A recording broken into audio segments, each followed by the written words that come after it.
10वीं जमात के रिजल्ट सामने आ चुके हैं। 19 ऐसे बच्चे हैं जिनके 500 आउट ऑफ 500 मार्क्स आए हैं। उनमें से एक हमारे साथ मौजूद है, रिदा लोन, जो प्रेजेंटेशन कॉन्वेंट की तलबा है। इनके भी 500 में से 500 मार्क्स आए हैं। सबसे पहले रिदा, बहुत कंग्रेचुलेशंस, आपको बहुत मुबारकबाद। 10वीं जमात को इसलिए इम्पोर्टेंट माना जाता है क्योंकि ये एक माइलस्टोन है, एक स्टेप है। उसके बाद आप अपना करियर जो है वो चूज करते हैं। तो किस तरीके से देखते हैं अपनी इस अचीवमेंट को? Thank you so much first of all. तो 10th की जो ये जर्नी है ये बहुत इंपॉर्टेंट होती है एक स्टूडेंट की लाइफ के लिए। तो ये आपको कॉन्फिडेंस बिल्ड करने में हेल्प करती है और ये आपका करियर जो है उसको भी कहीं ना कहीं पर ये हेल्प करती है बिल्ड करने में। तो मैं बहुत खुश हूँ और मैं बहुत खुश हूँ कि सब लोग जो है घर पे खुश हैं। तो this achievement is really a milestone for my life and I am really happy for it. आपके स्कूल का कितना कंट्रीब्यूशन है, क्योंकि उसी स्कूल कैंपस में अभी हम खड़े हैं? किस तरीके से सपोर्ट मिलता था, मोटिवेशन मिलती थी इस सब चीजों के लिए? तो कंटिन्यूअसली जो है टीचर्स का हमेशा सपोर्ट रहा। हमेशा जो है स्टाफ फैकल्टी उनने हमेशा जो है मेरी हेल्प की। उनने मेरा पोटेंशियल देखा और मुझे ये रियलाइज़ करवाया कि मैं भी अचीव कर सकती हूँ। तो उनका बहुत ज़्यादा कंट्रीब्यूशन है and I am thankful for that. जैसे आपने कहा कि आप खुश हैं, पेरेंट्स खुश हैं, और ये एक अच्छी बात रहती है कि बच्चा किसी मकाम पे पहुंचता है। 10वीं जमात के जो नताइज हैं उसमें 85% इस बार हमने देखा। तो सिलेबस क्योंकि इस बार चेंज हुआ था, उसमें रिडक्शन देखने को मिली थी और सेशन भी चेंज हुआ था। तो क्या वो एक प्रॉब्लम रही थी शुरू के दिनों में? बिल्कुल शुरू के दिनों में प्रॉब्लम रही कि सेशन छोटा था और बहुत सारी प्रॉब्लम्स भी आई, ऑब्स्टेकल्स आए। लेकिन फिर जब हमें 15% रिलैक्सेशन मिला तो कहीं न कहीं हम खुश हो गए, थोड़े रिलीव भी थे। और फिर हमारे पास एक चॉइस रही कि जितना हमें आता है वो हम अटेम्प्ट कर सकें।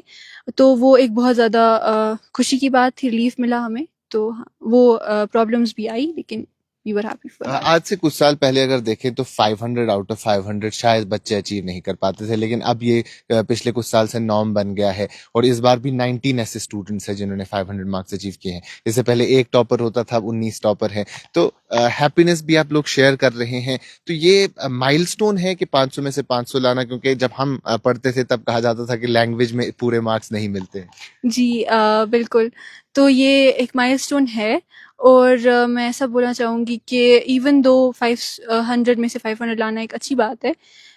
तो पहले ऐसा नहीं होता था, तो मैंने भी एक्सपेक्ट नहीं किया था कहीं न कहीं। मुझे भी लगा था लैंग्वेज में शायद कट जाएँगे, लेकिन 500 I am very thankful for that. तो हाँ। पेरेंट्स का कितना सपोर्ट रहा इस सब में? पेरेंट्स का बहुत सपोर्ट रहा। जब भी कभी डीमोटिवेट हो जाते थे या स्ट्रेस होता था तो वो मुझे ये रिमाइंड करने में हेल्प करते थे कि मेरा कंपटीशन किसी और से नहीं बल्कि मेरे खुद के पास सेल्फ से है।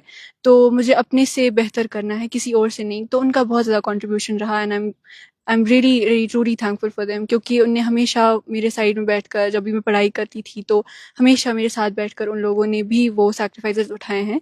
तो that is I am really immensely happy for that कि वो भी मेरे साथ ये खुशी शेयर कर रहे हैं। जैसे आपने कहा कि सेशन छोटा था, तो इस सब में शेड्यूल क्या रहता था कि कितने टाइम पढ़ाई होती थी, किस तरीके से पढ़ाई होती थी? तो पढ़ाई ऐसा नहीं मैं बोलूँगी कि किसी भी टिपिकल ऐसा कि मैं 10-12 घंटे पढ़ती थी, ऐसा नहीं होता था। कंसिस्टेंटली अगर आप पूरे साल जो है एक-एक दिन बस 2-2 3-3 घंटा भी पढ़ेंगे या स्कूल से आके, ट्यूशन से आके आप रिवाइज़ करें जो भी आपको पढ़ाया गया है, तो फॉर श्योर आप भी ये अचीव कर सकते हैं इंशाल्लाह। तो एग्ज़ाम के टाइम पर थोड़ा ज़्यादा ही एफ़र्ट्स पुट करते थे और खुद को पुश करते थे थोड़ा ज़्यादा पढ़ने के लिए। और ये ऐसा बिल्कुल भी नहीं आपको 10-12 घंटा पढ़ना चाहिए, वो प्रोडक्टिव से ज़्यादा काउंटर प्रोडक्टिव है। तो हाँ, बहुत ही नॉर्मल सा शेड्यूल होता था, ऐसा कोई हाइपर कुछ भी ऐसी चीज़ नहीं होती थी।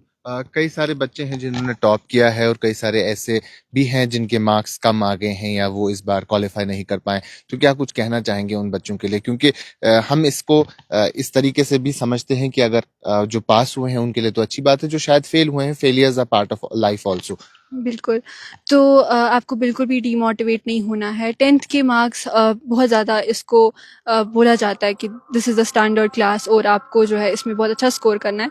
अगर आप नहीं भी हैं अपने मार्क्स से सैटिस्फाइड तो we have something more important in our life coming. 11th-12th हमारी करियर का बहुत ही एक फाउंडेशन 2 साल होते हैं, तो उसमें आप मेहनत करिए। और अगर आप क्वालीफाई नहीं हुए हैं तो आप बिल्कुल भी डिमोटिवेट ना हो जाइए। आप मेहनत करिए और आपको ज़रूर उसका फल मिलेगा और इसमें कोई भी दुखी होने की बात नहीं है। And to all of the people जिनने अच्छे मार्क्स स्कोर किए हैं, जो अपने मार्क्स से सैटिस्फाइड हैं, तो कांग्रेचुलेशंस उन सबको और माशाल्लाह आप लोगों को आगे भी यही कामयाबी मिलती व्हाट इज द रहे। Future plan now? I am thinking of opting for medical.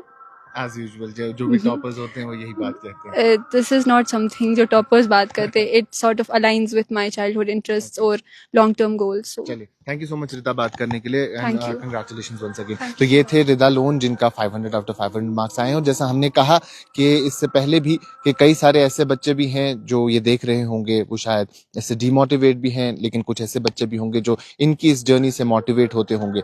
तो उन तमाम तर लोगों के लिए जो इस बार क्वालिफाई नहीं कर पाए हैं, एक बार फिर से कह दें कि वही लोग हारते हैं, वही लोग गिरते हैं जो कोशिश करते हैं ऊंचा उड़ने की। तो इस बार आप अगर हार गए हैं, अगली बार जरूर आप जीतेंगे। तो इस सब चीज को हावी ना होने दें, खुद पे और मेहनत करें और बेहतर करें।